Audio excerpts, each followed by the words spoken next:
അമേരിക്കയും ഇറാനും തമ്മിൽ നിലനിൽക്കുന്ന രണ്ടാഴ്ചത്തെ വെടിനിർത്തൽ കരാർ തുടരുന്നതിടെ US സൈന്യത്തിന് ആശങ്ക പകരുന്ന ഒരു വാർത്തയാണ് പുറത്തുവരുന്നത്. ഹോർമുസ് കടലിടുക്കിൽ അമേരിക്കയുടെ അത്യാധുനിക ഡ്രോൺ ഇറാൻ വെടിവെച്ചിട്ടതായ റിപ്പോർട്ട്. വെള്ളിയാഴ്ച പുലർച്ചെയാണ് MQ-4C ട്രൈറ്റൺ ഡ്രോൺ കാണാതായത്. ഇറ്റലിയിലെ നാവിക താവളത്തിൽ നിന്ന് പറന്നുയർന്ന ഡ്രോൺ ഹോർമുസ് കടലിടുക്കിന് മുകളിൽ വെച്ച് അന്താരാഷ്ട്ര തലത്തിലുള്ള അടിയന്തര സിഗ്നലുകൾ നൽകിയ ശേഷമാണ് അപ്രത്യക്ഷമായത്.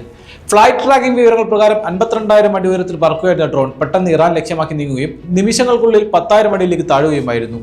അവസാന നിമിഷം ഡ്രോണിൽ നിന്നുള്ള കമ്മ്യൂണിക്കേഷൻ ലിങ്ക് പൂർണ്ണമായും നഷ്ടപ്പെട്ടു. സാങ്കേതിക തകരാറാണോ അതോ ഇറാൻ വെടിവെച്ചിട്ടതാണോ എന്ന കാര്യത്തിൽ പെന്റഗൺ ഇതുവരെ വ്യക്തമായ സ്ഥിരീകരണം നൽകിയിട്ടില്ല. ഇറാന്റെ വ്യോമ പ്രതിരോധ സംവിധാനങ്ങൾ ഡ്രോണിലെ ലക്ഷ്യം വെച്ചിരിക്കാമെന്ന സംശയം അന്താരാഷ്ട്ര സൈനിക നിരീക്ഷകർ പങ്കുവെക്കുന്നുണ്ട്. അമേരിക്കൻ നാവികസേനയുടെ കൈവശമുള്ള ഏറ്റവും അത്യാധുനിക ഡ്രോണാണ് MQ-4C ട്രൈറ്റൺ. 50,000 അടിക്ക് മുകളിൽ നിന്ന് 24 മണിക്കൂറകം തുടർച്ചയായി നിരീക്ഷണം നടത്താൻ ഇതിന് സാധിക്കും. സമുദ്രത്തിലെ ഓരോ ചലനവും 360 ഡിഗ്രിയിൽ പകർത്താൻ ശേഷിയുള്ള റഡാറുകളും സെൻസറുകളും ഇതിലുണ്ട്. ഒരു ഡ്രോണിന് $200 മില്യൺ, അതായത് ഏകദേശം 1,600 കോടി രൂപയോളം വില വരും. ഡ്രോൺ വെടിവെച്ചിട്ടതായുള്ള അവകാശവാദങ്ങൾ ഇറാൻ അനുകൂല മാധ്യമങ്ങൾ ഉയർത്തുന്നുണ്ട്. ട്രംപ് ഭരണകൂടം മുന്നോട്ട് വെച്ച സമാധാന ശ്രമങ്ങളെ ഈ സംഭവം ബാധിച്ചേക്കാം.